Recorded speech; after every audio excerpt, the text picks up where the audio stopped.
जिला मट्ट मुस्लिम नौकरविद सम्मेलन ಮತ್ತು संवाद कार्यक्रम में आज मुझे बहुत खुशी हुई है कि आप सबसे अभी सुबह से हमारा एक अलग संवाद कार्यक्रम हो चुका है। तो स्टेज पर जो कर्नाटक बागलकोट जिला सहकारी के जो पदाधिकारी हैं और केएसजी मेवा के जितने चेयरमैन हैं और मेंबर्स हैं और जितने डिग्रीज हैं उन सब का करते हुए मैं ज़्यादा वक्त नहीं लूँगा, क्योंकि मेरी भी एक मीटिंग है और 1:30 बजे थी, ऑलरेडी टाइम पास हो चुका है और उसके बाद अभी फिर मीटिंग मुझे अटेंड करना है, इसलिए मैं ज़्यादा वक्त नहीं लूँगा। और मैं और जितने मीडिया फ्रेंड्स हैं और आप सबका ख़वातीन हज़रात और बच्चे बच्चियाँ, मैं आप सबका शुक्रगुज़ार हूँ कि आपने मुझे यहाँ पर बुलाया और सम्मान किया और उसके बाद आपसे चंद बातें करने का मौका मिला है। ऑलरेडी हमारे ऑनरेबल स्पीकर साहब, यूटी खादर साहब, अरबी धीमापुर साहब, बिल्किस बानो मैडम, MLC, सब लोग बात कर चुके हैं और सबका यही मानना है कि जो बागलकोट नौकर संघ है और केएसजी मेवा के ज़रिए एक समावेश जो हो रहा है, ये बहुत ही अच्छा प्रोग्राम है। और गुज़श्ता एक आध साल से मेरे से बीच में बंद हो गया था, अब इस साल शुरू हुआ है, तो उम्मीद करता हूँ ये हर साल ये कंटिन्यू रहेगा। तो मैं तमाम मेंबरान को और जितने ऑफिसरान हैं उन सबको मैं मुबारकबाद देता हूँ और उम्मीद करता हूँ कि उनकी जो है कार्रवाई जो है और भी ज़्यादा रहेगी। साल में सिर्फ एक फंक्शन नहीं और भी सारे फंक्शन होते रहेंगे। जैसा कि आप जानते हैं, कोई भी ऑर्गेनाइजेशन जो है एक यूनिटी का सबक देती है कि हम सब एक हैं। तो यहाँ पर जो मुस्लिम नौकर संघ है या केएसजी मेवा है, वो सब जो है सबको ये दिखाता है कि हम सब मिलजुल कर, जो गवर्नमेंट सर्वेंट्स हैं या टीचर्स हों या अलग अलग डिपार्टमेंट में काम करने वाले हों, हम सब मिलकर यूनिटी हैं और एक भाईचारे के हिसाब से हम काम कर रहे हैं। और ख़ास करके हम ये कहना चाहें, अभी मिनिस्टर साहब ने कहा कि आप सबका ये मिशन होना चाहिए, आपका विज़न होना चाहिए कि हम जो है समाज में और भी भलाई का काम, भाईचारे का काम, पीस का काम, डेवलपमेंट का काम और ख़ासकर एजुकेशन में अगर हम आगे ज़िंदगी में बढ़ना चाहते हैं तो उसको एजुकेशन बढ़ाना पड़ेगा। और एजुकेशन बढ़ाने का ज़रिया यही है कि खुद अपने घर के बच्चों को पढ़ाएँ और पास के पड़ोस के भी बच्चों को पढ़ाएँ। क्योंकि आप ऐसा हो सकता है कि आप अपने लाखों कमा लें, लेकिन अगर पास पड़ोस का बच्चा अगर पढ़ा लिखा नहीं है, गुंडा बदमाश बन गया, तो शायद आपके दौलत पर भी उसकी नज़र रहेगी। तो ज़रूरत इस बात की है कि हम अपने जो आसपास के तमाम बच्चे बच्चियों को पढ़ाने की कोशिश करें। और एक चीज़ और है कि अगर हम मुस्लिम भाई बहन हैं तो हमें ये समझना चाहिए कि जो नॉन मुस्लिम हैं, जो हमारे बिरादर वतन हैं, वो कुरान और हदीस नहीं पढ़ते हैं। हम आप जैसा काम करेंगे वो समझेंगे यही मुसलमान है।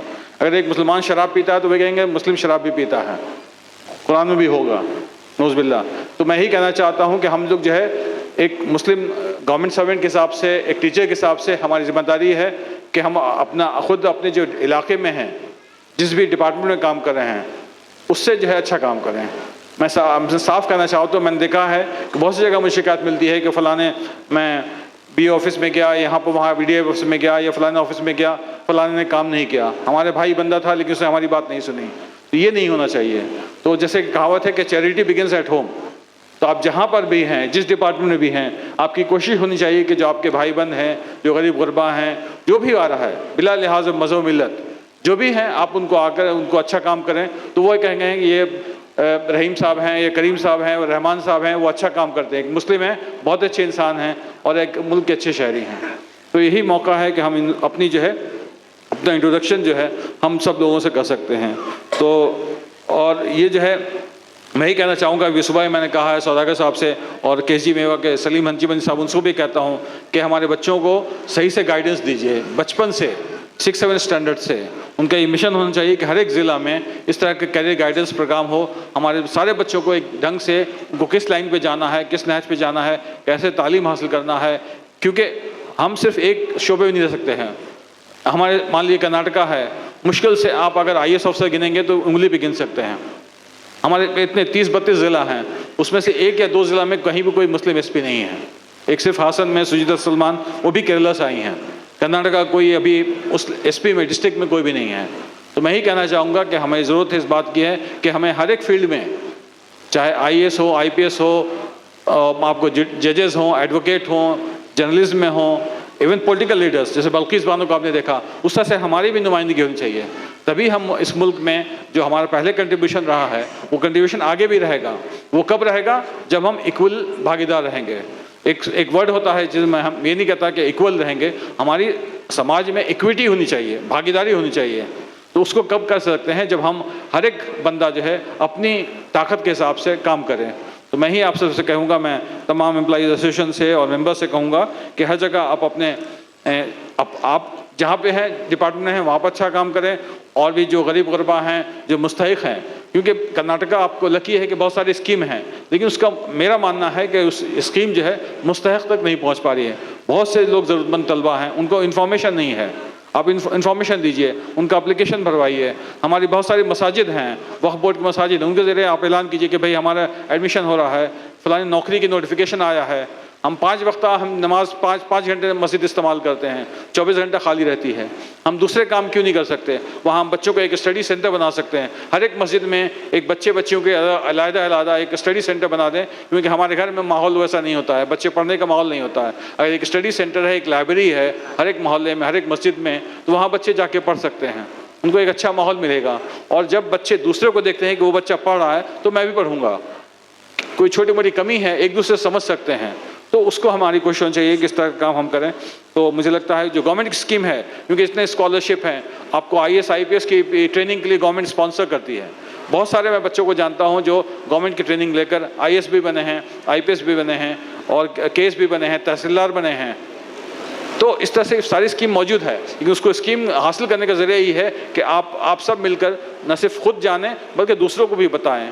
कुछ गरीब की इसकी फ़ीस नहीं है, फ़ीस जमा कर दें। RT में एडमिशन होता है, राइट टू एजुकेशन एक्ट में एडमिशन होता है। आप कोशिश कीजिए कि हर एक बच्चा स्कूल में हो, और ख़ास करके मैं टीचर्स काफ़ी हैं उनको कहना चाहूँगा कि हमारे उर्दू स्कूल बंद हो रहे हैं। उसकी वजह ये है कि आप क्वालिटी एजुकेशन नहीं दे रहे हैं। अगर क्वालिटी एजुकेशन देंगे, आपको पता होना चाहिए उडुपी में एक स्कूल है, हाई स्कूल है, कन्नड़ा मीडियम है, वहाँ पर लोग MP MLAs का रिकमेंडेशन लेते हैं कि उसमें एडमिशन हो जाए। वजह क्या है? वहाँ पर अच्छी तालीम मिलती है, टीचर्स अच्छी तरह से पढ़ाते हैं, उनको बताते हैं, उनके फिजिकल सोशल इकोनॉमिक एक्टिविटीज़ को बढ़ाते हैं, तो वहाँ पर कंपटीशन होता है। वहाँ पर जगह सीट नहीं है, वो प्राइवेट स्कूल की तरह कंपटीशन होता है कि हमारे बच्चे उस कन्नड़ा स्कूल में जाएं। तो हमारे उर्दू स्कूल में पीछे क्यों हैं? तो उस बात की ज़रूरत इस बात की है, जो हमारे BRP हैं, CRP हैं या टीचर्स हैं, कोशिश करें कि हर एक बच्चे को अच्छे से तालीम दें। वही आपकी नौकरी को बचा सकती है। वरना आप ये समझें कि हम अच्छे से पढ़ाएंगे नहीं और बच्चे रहेंगे, ऐसा नहीं हो सकता। हर एक जो है गरीब से गरीब जो है मेड सर्वेंट भी है, उसका वही चाहती है कि मेरे बच्चे को अच्छी तालीम हो, उसके लिए वो अच्छी तालीम चाहिए। मैं यही कहना चाहूँगा, मैं तमाम टीचर हजरात हैं जो एजुकेशन महकमा के ऑफिसर्स हैं, और माइनॉरिटी वेलफेयर डिपार्टमेंट है, बैकवर्ड क्लासेस डिपार्टमेंट है, उनके डिस्ट्रिक्ट ऑफिसर्स की मदद लें। और जो है जो ऑल NGOs हैं और जो तमाम हमारे लीडरान हैं, जैसा कि अभी और भी लोग कह रहे थे कि आप अपनी ज़िंदगी को नहीं, 4 लोगों की ज़िंदगी को सुधार के जाइए तो लोग आपको याद रखेंगे। आप अपने लिए आपने सब कुछ कर लिया, आपके बच्चे पढ़ गए, कोई याद नहीं करता। हो सकता है, मैंने देखा है आजकल, तो मैं ये भी देख रहा हूँ कि आपने बच्चों को पढ़ा दिया, कुछ कर दिया, आपके बच्चे बाहर चले गए, आपका इंतकाल होगा तो शायद बच्चे भी नहीं आते हैं, अमेरिका में चले गए, US में चले गए, UK में चले गए, नहीं अब नहीं आ सकते। आजकल ये भी हो गया है, चाहे हिंदू हो मुस्लिम हो किसी में भी हो। तो मैं यही कहना चाहूँगा कि आपको ज़रूरत इस बात की है कि आप जहाँ भी रहते हैं, जिस सोसाइटी में रहते हैं, समाज में रहते हैं, समाज में साथ को लेकर चलें। तो कोई कहता है कि नहीं हम सारे एक ही नाव में सफ़र कर रहे हैं, ऐसा नहीं है। सारे एक जगह एक पोजीशन में नहीं है, किसी के पास जेट है, किसी के पास बोट है, किसी के पास पैडल है, किसी के पास साइकिल है। सबको एक साथ आगे बढ़ाने की कोशिश करेंगे तो मुझे लगता है कि हम एक सही मुस्लिम और एक सही अच्छे अफसर और सही हिंदुस्तानी हो सकते हैं। तो मैं ज़्यादा वक्त नहीं लेता हूँ क्योंकि मुझे भी मीटिंग में जाना है। मैं तमाम लोगों का शुक्रगुजार हूँ कि आपने मुझे बात करने का मौका दिया, सौदागर साहब का, और तमाम जो KG मेवाग मेंबर हैं, बागलकोट ज़िला डिस्ट्रिक्ट एसोसिएशन के मेंबर्स हैं, उन सब का मैं बहुत शुक्रगुजार हूँ कि आपने मुझे बोला। और एक शेर के साथ मैं फिर दोहराता हूँ, मैंने सुबह भी कहा है आपको दोहराते हुए कि हम ये कह सकते हैं कि वो हम नहीं हैं कि सिर्फ अपने ही घर में शमे जला के बैठे हैं। शमा मीन्स कैंडल होता है, तो वो हम नहीं हैं कि सिर्फ अपने ही घर में शमे जला के बैठे हैं। वहाँ रोशनी करेंगे जहाँ जहाँ तीरगी मिलेगी। तो जहाँ जहाँ अंधेरा है वहाँ हम रोशनी फैलाएंगे। यही हमारे ज़िंदगी का और लाइफ का मिशन होना चाहिए, चाहे छोटे हों बड़े हों, सबका यही मिशन होना चाहिए। इतना कहते हुए अपनी जगह लेता हूँ। अल्लाह हाफ़िज़।